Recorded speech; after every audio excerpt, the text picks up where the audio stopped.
Coming up on Hoosier Sports Night, the Indiana women's basketball team continues their undefeated start to the season. And it's rock bottom for IU football after another blowout loss at the Rock. We'll tell you how it all went down. This is Hoosier Sports Night.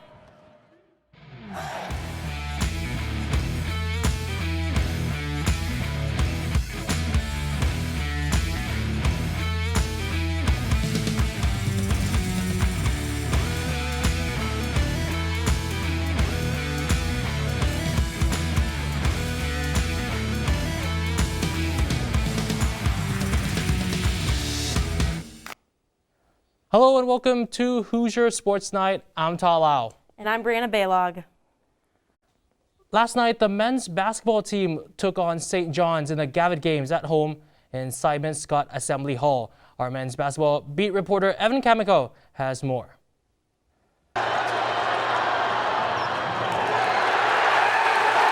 It wasn't perfect, but the Hoosiers remain undefeated to start the Mike Woodson era. The beauty behind it all, we didn't crack, man. We made winning plays again down the stretch. But I'm happy with our ball club, man, and where we are as we stand today, man, because we're competing. While IU led by 12 at half, St. John's would not let them pull away until the very end. Second half, we kind of settled in a little bit and they started getting shots, and when you let a team feel comfortable, they're going to make you pay for it. This was the first big test for the Hoosiers this season, but their shooting has to improve, Jevin. Yeah, only 6 of 18 from behind the three-point line and just above 52% from the foul line. That's something that's really going to have to improve if they want to see success, especially down the road in Big Ten play, and it's something that Mike Woodson touched on in his presser. We got to get better at making free throws, you know what I mean? We shoot them every day, but guys just got to be comfortable and knocking them down, because that could be the difference in winning and losing. The strength of the team, their next man up mentality. Next man up, when you come in, you're ready to play, and they came in and they were ready to play, and it showed. Our bench has got to be ready. Our benches is just as important as the guys that start the game, and I thought they did that against Northern Illinois, and tonight they came in and did a great job as well. With the win, IU improves their record to 3-0, with the game looming this Sunday against Louisiana. For IUS TV Sports, I'm Evan Kamiko. The Hoosiers take the court again on Sunday against Louisiana. The women's basketball team had a packed 36 hours as they faced off against non-conference rival, the University of Kentucky, on Sunday, and followed it with another game against Norfolk State on Tuesday. Our beat reporters Audrey Hausberger and Brett Smith were at Assembly Hall for all the action. The women's basketball team outlasted the Kentucky Wildcats in dominating fashion after a career-high 29 points from Mackenzie Holmes in their first primetime game of the season. My teammates were finding me, so that's always helpful. We knew that we could get some early paint touches, and I think that, like I said, the girls did a great job finding me. Tonight was somewhat of a revenge story for the Hoosiers, as the last time they met the Wildcats in Lexington, Kentucky, they lost 72-68. Last year we went down to Kentucky and led for 75% of that game and found a way to lose it. So for us to make this right tonight, I think is a step in the right direction. The physicality of the game caused a lot of whistles to be blown, and it impacted the pace of the game for both teams. The Big Ten has always prepared us for games like this, where it can get a little chippy. It's hard, though, when there's a lot of whistles. It's hard to get any momentum, it's hard to get any pace, and so that was a little bit frustrating. I think it was frustrating for Kentucky as well. Nicole Cardano-Hillary and Mackenzie Holmes really understood each other tonight, as Nikki pushed the pace up the court after she would rebound and found Mackenzie Holmes oftentimes standing on the other side all alone, ready for a layup. Someone like Nikki, who always has her head up and wants to pass that thing ahead. She had some really easy buckets tonight that Mac benefited off of. Although this is an impressive win for the team going forward, Terry Morin and her players are not focused on the future and understand it's a long and difficult season ahead. I don't really pay much attention to those weekly polls that come out. Obviously they need more towards the end of the year when you pick your seeds for the tournament, but right now we're doing what we do, which is putting our heads down, working hard every single day, preparing for the next team that's going to step in our gym. The next team that would step into their gym, Norfolk State, who IU faced the Tuesday after the Kentucky game. The quick turnaround from Sunday's intense matchup posed an issue for the Hoosiers in the first half against Norfolk. Such a great win against Kentucky. and then you risk your players showing up, and because Norfolk isn't a sexy name, that they won't come with the same type of focus and intensity. And so we were being a little sloppy throughout the whole game, but specifically the fourth quarter. I think we started the second quarter stronger. We ended the half on a better note, but I think it was just, we knew they were going to come out aggressive, and we weren't great handling that. Although the team won by a total of 30 points, the team struggled to be efficient on the offensive end, turning over the ball 22 times, something Terry Morin wants to improve going forward.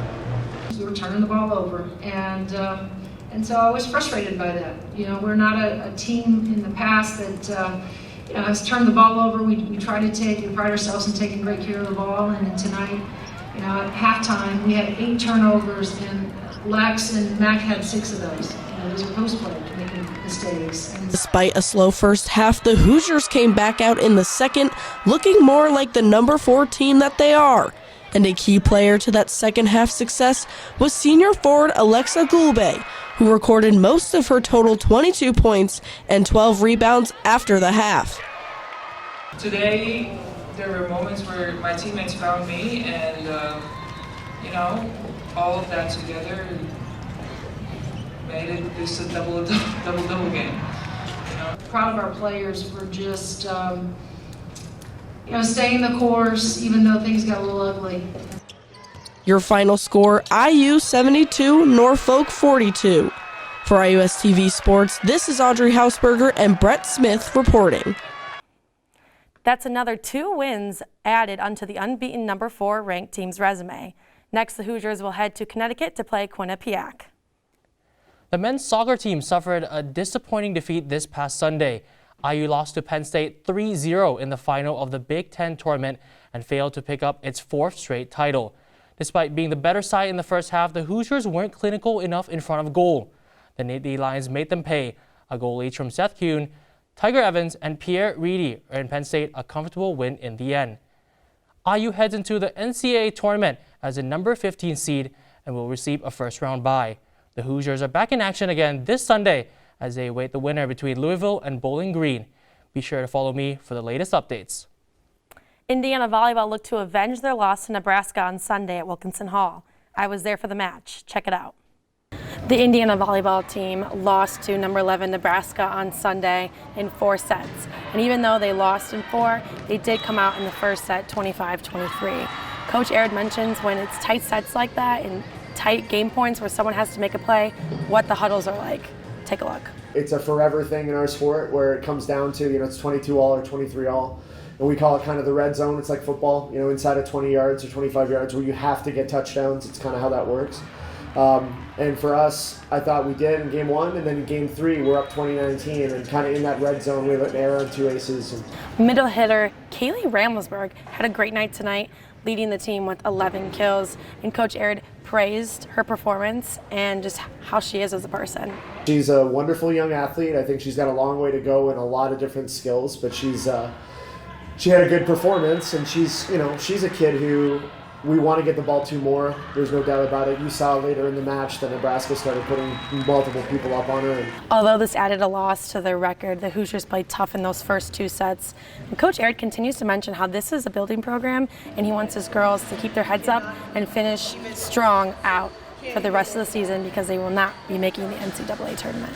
And it's hard. The kids know we're not making the tournament, and we've got 4 matches left, and it's hard for young kids to keep going, but everyone's in training and they're competing like crazy, and I thought the crowd was great, and we fought to the end. The team is now 3-13 in conference play, and the Hoosiers will be back here in Wilkinson Hall on Friday, where they'll be facing number 25 Illinois. Back to you guys in the studio. Indiana lost in their match against Illinois earlier this season, 3-0. They will play their final home game of the season on Sunday against Iowa. Coming up after the break, we crown this week's Hoosier Highlight Athlete of the Week. And we have the latest on football, wrestling, cross country, and more. You're watching Hoosier Sports Nite.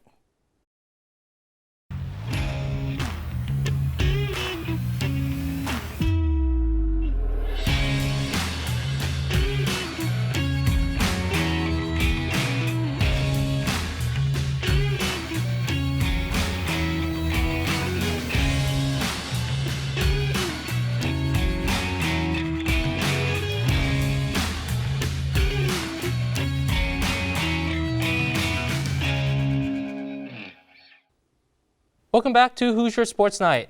Joining us in studio for this week's Hoosier Highlight is IUS TV sports reporter Adam Oppenheim. Adam? Thanks, Tom and Brianna. This week's Hoosier Highlight Athlete of the Week is IU women's basketball, Mackenzie Holmes. Through the first 3 games of the season, Holmes is averaging over 20 points per game. On Sunday, when the Hoosiers women's team took on the number 13th ranked Kentucky Wildcats, they were led by Holmes, who scored a career-high 29 points on 11 for 15 from the field, along with grabbing 7 rebounds. The junior also received Big Ten Player of the Week honors.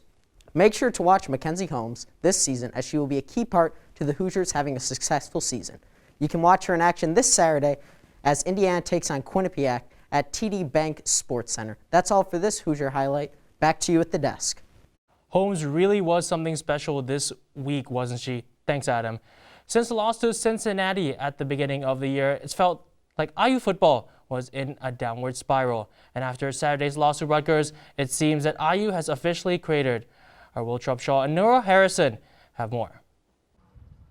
Well, a cold day here at Memorial Stadium, and for the Indiana Hoosiers, another heartbreaking loss in this one. 38-3, the final score to Rutgers. Indiana now losers of 6 in a row. And no, I mean, from literally the first play in this one, it was disastrous for the Hoosiers. 6 turnovers, more injuries, including Jack Tuttle, who just came back in the game. Just not pretty. Yeah, it just seemed like they weren't fully here. They talked about multiple times in the press conference how that first kind of drive of the game where that fumble happened kind of set the tone for the game, and they really weren't able to fight back from that. Yeah, and you mentioned the press conference. You could tell just the dejection, the struggle in the locker room right now for the Hoosiers, as this season has not turned out at all like they planned. Now we let the circumstances, I felt, kind of drive the way that the energy we played with, and the focus we played with, and the effort we played with, and that's just it's not how it works, you know. Because you can't let that become the driving force. So Indiana, just 2 games remaining now on the regular season. The home finale next weekend against Minnesota, and then off to Purdue after Thanksgiving. For the Hoosiers, not much you can say. At best, maybe finish out the season 4-8, but it just seems less and less likely as the injuries and the struggles continue to pile up. Yeah, I think they just have to come together and refine their bond that they had at the beginning of the season, rediscover some heart, put some effort back in, and really try to end this season on a high note, whether they get wins or not. Yeah, I mean, I think it's just, we got to stick together. Can't worry about, who's injured, who's not playing, who's sick. We got to, whatever 11 guys is on the field at one time, those are the guys who got to play and perform for this team. And Hoosiers again falling to 2-8 on the year after the 38-3 loss to Rutgers here at Memorial Stadium. For Noah Harrison, I'm Will Trubshaw reporting for IUS TV Sports. Indiana has one final home game left this season. It will be on Saturday against Minnesota before heading off to Purdue to fight for the Old Oaken Bucket. The Hoosiers will honor their seniors for Senior Day against the Gophers. Kickoff is at 3:30 Eastern. The IU wrestling team kept the momentum rolling into the Appalachian State Mountaineer Invitational on Sunday. In their first invite competition since 2019, the Hoosiers had 5 top 3 finishes, with number 13 ranked redshirt sophomore DJ Washington, who led the charge, placing first at 184. Brock Hudkins placed second at 133, Jacob Morin at 125, Caden Rooks at 141, and Nick Wilhelm at 197, all placing third, with the team overall having 8 wrestlers place on the day. IU wrestling will have some time off before hitting the mat once again at the Cleveland State Open on Saturday, December 11th. The Indiana cross-country teams competed in the NCAA Great Lakes Regional last Friday. The event was held in Evansville, Indiana, and hosted schools from across the area. The men placed 6th in the race, being led by senior Arjun Jha, who had a top 10 finish with a time of 30 minutes and 3 seconds. The women's team finished 8th in their top finisher, sophomore Sarah Schmidt, who ran a time of 20 minutes and 36 seconds. Arjun Jha qualified as an individual for the NCAA Championships. He'll race this Saturday in Tallahassee. Before the weekend series against Xavier, IU hockey had some shocking news. Matt Henderson resigned after just 11 games as head coach. Stepping up in the place in the interim will be assistant coach Andrew Weiss. Weiss, who graduated from IU in 2014, was part of the IU team while he was a student. This change, however, did not affect the team, as they push their win streak to 4. IU dominated Xavier, winning both Friday and Saturday 10-4 and 6-0 respectively. Freshman forward Will Jerami was the star of the show, notching 4 goals and 2 assists on the weekend, including a hat trick Friday night. IU will look to extend their winning streak this weekend with a home matchup against a 12-4-0 Kentucky club. Joining us now in studio with the Candy Stripe Calendar Report is IUSTV sports reporter Kevin Vera. What's going on this weekend in Hoosier Sports, Kevin? Thanks, Tom. Brianna. Starting on Friday, the men's and women's swimming and diving teams will compete in the Ohio State Invitational in Columbus, Ohio. Also on Friday, Indiana volleyball will take on Illinois at home in Wilkinson Hall as they try to snap their 6-game losing streak. Moving on to Saturday, Arjun Jha will head down to Florida to race in the cross-country NCAA championship. Saturday is going to be senior day as the Hoosiers take on Minnesota at 3:30 for their final home game of the season. Then, shortly after, at 4 p.m. Eastern, the 4th-ranked women's basketball team will take on Quinnipiac Bobcats. Finally, on Sunday, the men's soccer team will look as they keep their season alive as they play in their first game of the NCAA tournament. They will take on the winner of Louisville and Bowling Green at 12 here in Bloomington.